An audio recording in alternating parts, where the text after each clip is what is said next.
আমি ছোট একটা ব্যাগ নিয়ে আসি সাথে করে যা হয় হোক নিজে সারো নিজে সারিয়ে আসি আমি কি আমার কিছু আনবি দিন নাই সবার বেশি না বাদি গেছে এই জায়গাটায় কি মনে হচ্ছে তোমার হ্যাঁ 50টা বিল বলে কাটটা তোমার তো আমি দেখতাম না দেখতাম না তো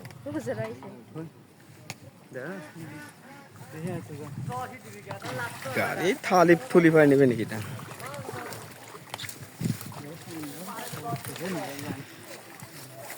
দামো নাই গো ও দামো এটা তুমি হেনে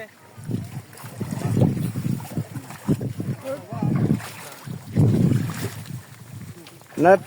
না হচ্ছে তো আমি ফেল না তোমার সারের কোনো নিউজ আছে তোমার কয়েক কাজ আমি ফেল ও সেটা ওই নাই এই জন্যই আজকে পাস করার জন্য আজকে এখানে বসে রয়েছি